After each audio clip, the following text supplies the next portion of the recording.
What is going on, barbarians? Welcome to another video, and this time we're going to learn about the Battle of Santiago. Yes, I don't know anything about this. Y'all put it in the comments and say, I think you should check this out. I think you would like this. Alright, so I'm checking it out. But before we get that, make sure you like, subscribe, and hit that notification button so you can keep track of me trying to catch up with 100 years worth of football history that I have missed. And I'm trying to catch up. I'm becoming a fan. I told y'all I'm going to learn every single thing about this sport. And then soon we're going to go into live games, and then, we're going to vlog that. So we got a long way to go. Y'all got years to kick it with me. All right, so let's check it out. We're going to see the Battle of Santiago. And shout out to JL Football. That's the channel that I'm looking at. Make sure you get them.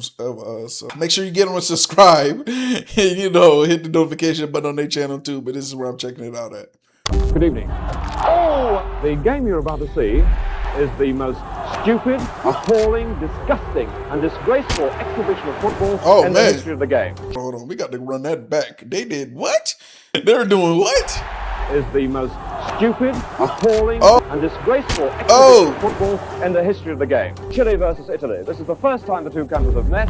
We hope it will be the last. On the 2nd of June 1962, Chile, the hosts of that year's World Cup, took on Italy in their capital city, Santiago, in front of 66,000. This game turned out to be the most violent football match in history, but also a fixture that would change the sport forever. This is the Battle of Santiago.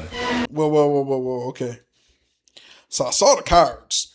Is this when the red card, yellow card thing was implemented? Like, when did that start? When did the red card and yellow card thing start? When was that that type of officiating implemented? That started because of this game, where they said, all right, you did enough. Yeah, some of y'all got to go. Is this the birth of it?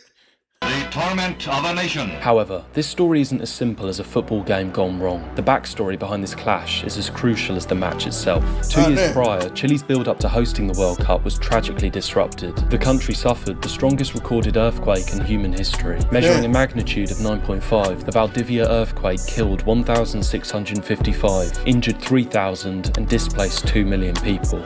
We can actually learn about this in school. Earthquake that happened in Chile. As well as ripping apart the national infrastructure. Causing $550 million worth of damage, the earthquake devastated the country. From the outside, for a country that had been torn apart. Now, that's a lot of money for back in the day, because if that was to happen today, that'd probably been a $500 billion worth of damage. Inflation is a mug. Inflation is crazy, but damn. It looked almost impossible to host the world and its biggest sporting event. For example, 4 of Chile's 8 intended venues were now left unusable. Carlos Ditborn, the president of the World Cup Organisation Committee for Chile, credited with being responsible for bringing the World Cup to his nation, stated, "Because we don't have anything, we will do everything in our power to rebuild." Stadium and other infrastructure were rebuilt at record speeds, and the tournament, amazingly, occurred on schedule. Sadly, Ditborn didn't live to see the success of his efforts, passing away at age 38 following a heart attack 1 month before the start of the tournament. Alright, that was a lot of information to process within the first minute and a half. So they had an earthquake right after getting the bid, and they're like, okay, we got to rebuild, because most of the stadiums that we had were even unusable. So they built stadiums in record time. And then the person who was responsible for bringing it died. That is crazy. And that one thing I also learned about this whole World Cup situation is, I learned if your country want to do it, they will. I learned that too, because for what they did for the United States, they cleaned up and rebuilt so much stuff so fast. You would have thought Mom Donnie was the mayor of every city. You would have thought that. They cleaned up, they got United States together very, very, very fast. They cleared up our homeless problem. We had a homeless epidemic for the past 15 years that they cleaned up in no time. Weeks, to the point we didn't even hear about it. We don't know where those people are at. We don't know if they put them in camps or they're the new item on the menu, because I noticed they've been giving away more chicken nuggets. so if y'all want to go down that rabbit hole of Soylent Green and them making food out of humans, you can go down and you can Google that. But outside of that, like, if your government wants to, they will.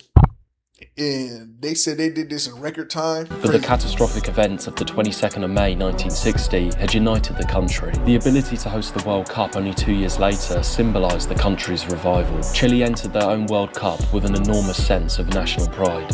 As a result of the emotion in the country, this World Cup felt very different. Before the Very jail football. Hey guy, this video is very well produced. Battle of Santiago, the tournament as a whole was showing signs of developing into a violent bloodbath. Reports read like battlefront dispatches. The 8 games played over the first 2 days of the tournament featured 4 dismissals, 3 broken legs, a fractured ankle, and some cracked ribs. This was more a world war than a World Cup. Chile were in Group B alongside Switzerland, West Germany and Italy. The hosts won their first game in the group stage as 3-1 against the Swiss. They out there playing they out there playing they playing football the way that they said that they was playing basketball in the 70s. LeBron would never make it in his league. Whilst Italy drew 0-0 with West Germany. So the next game, Chile versus Italy, had enormous stakes. Whoever won this match would essentially guarantee themselves a place in the knockout stages. Chile's rebuild was seen worldwide as magical. Praise had rained in from all corners of the globe about how resilient the nation had been. But not everyone was impressed. In the build-up to Chile versus Italy, 2 Italian journalists, Antonio Girelli and Corrado Piznelli, wrote foul things about the hosts and its capital city, Santiago. They described the city as a proudly backwards and poverty-stricken dump full of prostitution and crime. The phones don't work, taxis are as rare as faithful husbands, a cable to Europe costs an arm and a leg, and a letter. Oh, they was talking, as we can say, they were talking that cash shit. They was talking crazy. So we see how the media also plays a part to where it ignites these on-field beefs. The media always has a part in some type of calamity or chaos every single time. So they was in there talking about something. It's a dump. They did this. Usually the media always say, the first thing they always do anytime when it comes out about a country becoming the host country of the World Cup, they always talk about how that country cheated or found some type of way to, or some type of conspiracy of them basically paying for it or doing some type of malicious under the table activity in order for them to even acquire the World Cup. And then they always say whatever country that they're going to is always a dump.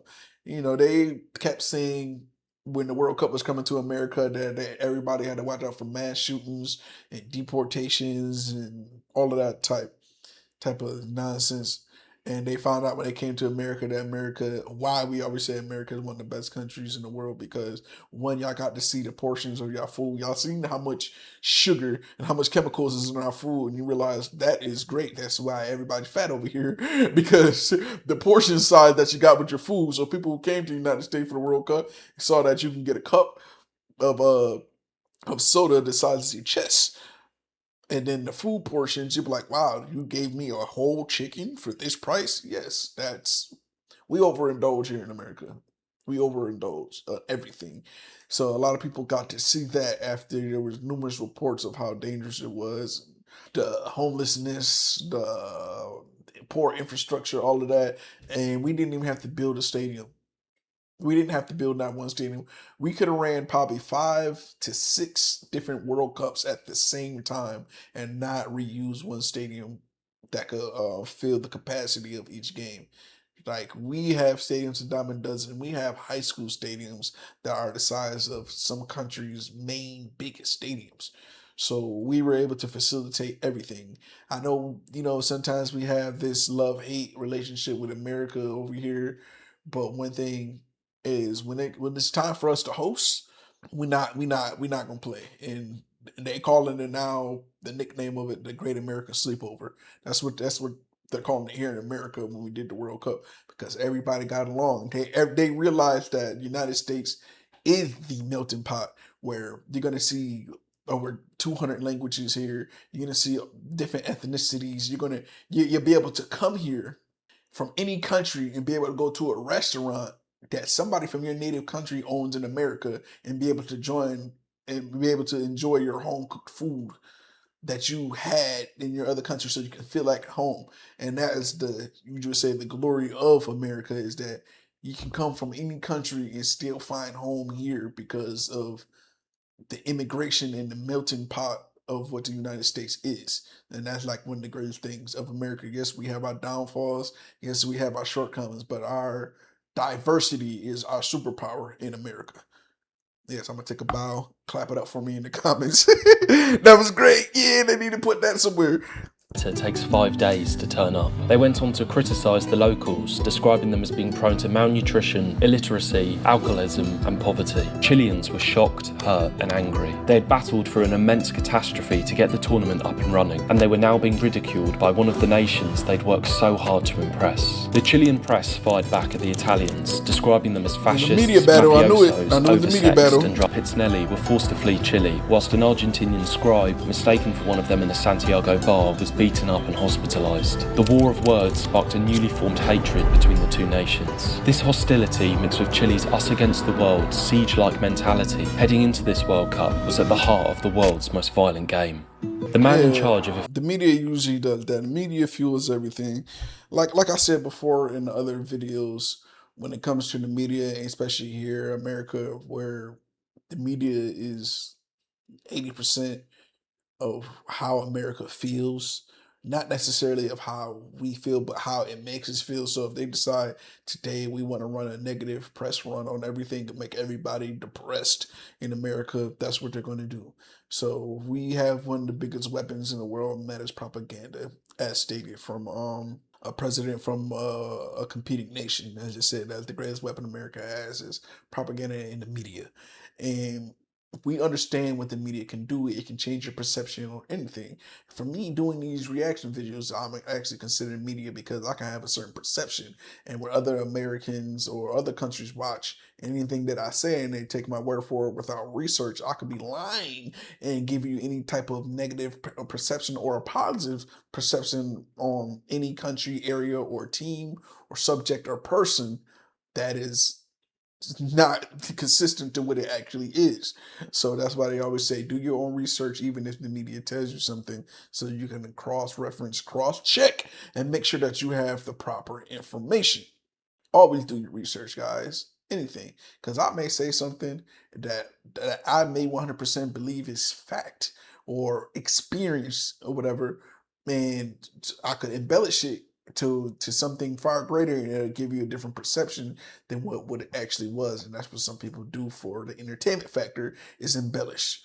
So the media can do things like that, and that's what media gives you the perception of me before you even watch this video. What is this guy talking about? What is this dumb American talking about? What is this? Whatever. It could give you perception because of what media may have told you of what I am, who I am, or what I may be. But then you listen and watch one of my videos, and then you enjoy it, and you subscribe, and you like my content because you got to do your own research.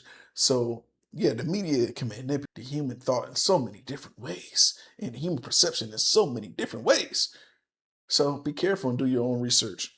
Officiating this battle was experienced English referee Ken Aston. He'd been parachuted in by FIFA to ensure neither team felt the opposition had an advantage, after the pre-selected Spanish referee was stripped of the game, following a complaint from the Italian FA, who felt it was unfair there would be a Spanish-speaking official. The task ahead for Aston was mammoth. It's important to understand how referees weren't as powerful back then as they are now. Whilst players could still be dismissed, yellow and red cards were not yet invented. The hierarchy of cards we see in today's game give referees authority and control, and they demand players' respect. During this, I mean, it gives him the refereeing power. So now, like I was saying, I said, was this the game that created the whole red card and yellow card thing?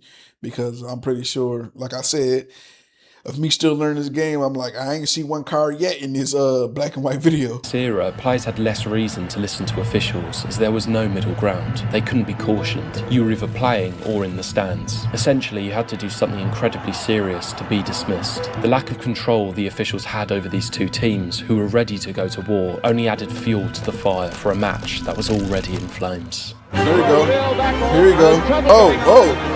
Oh! Dude just straight up kicked him right in the nuts. So we go now into the second half of what is sure to be known as the Battle of Santiago. Yeah, they're going crazy. I really hope they don't, the copyright do not like mess up this whole thing, because the music that went with this is amazing and it captured the feeling. So I hope copyright don't mess this up, man. Because this is a great video. For anybody that's catching the video live, you are enjoying the full experience of this. Like, this is dope. Oh, we're getting a rugby match and a fight. Everything going in there. They was hooping. Yo, they was look at, put him up. That's the stance that he got into. Put him up. Yo, they were ready to shake, bruh. Italy lost the game 2-0 and were knocked out the tournament as Chile progressed to the knockout stages, later losing to Brazil, the tournament winners, in the semi-finals. But this World Cup would always be remembered for the Battle of Santiago, not only for the violence that took place, but also the effect it would later have on the sport. Ken Aston was something of a trailblazer in football, specifically when it came to officiating. He was So he's like the Foster. I can't think of the dude's name of like how he is in NBA. They bring him in to officiate games, and so many players hate him. I think it's Scott Foster. So many players hate him. So he's basically like the Scott Foster, where they're like, man, we got to bring him in to come regulate. the first league referee. Oh, so he had to come up in there and regulate, and all the rest of them would just be BSing. 4 years later, after being Ramsey approached a FIFA representative for post-match clarification.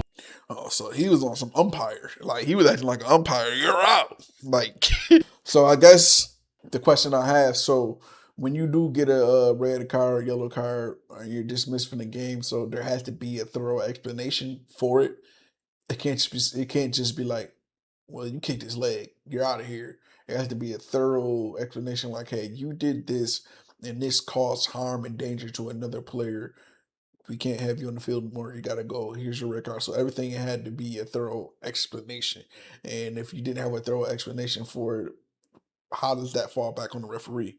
Due to his role on the committee, Aston started to think about ways to make a referee's decision clearer to players, managers and spectators, whilst also empowering referees to gain control of games that were spiralling into a war. Whilst driving his car, he came to a traffic light. It was here he realised that a colour-coded scheme based on the same principles as the lights would transcend language barriers and make it clear to everyone if a player had been cautioned or sent off, and give referees some much-needed authority. Yellow and red cards were born in this moment. Ken Aston, the man in no man's land for the biggest war in football, had changed the sport eternally. He'd ensured no referee would ever have to face what he encountered on the 2nd of June 1962. Hey, I was right in the beginning. I said, oh, this was the creation of the card system.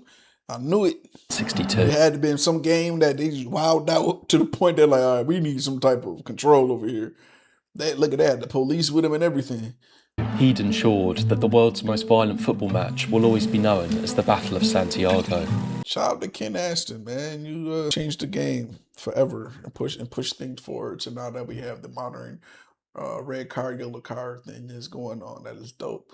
Any more videos that you want me to see, review or react, or any other people that's significant that help push the game forward, like just learning basically about how the Ken Aston and the Battle of Santiago push the game forward, let me know in the comments.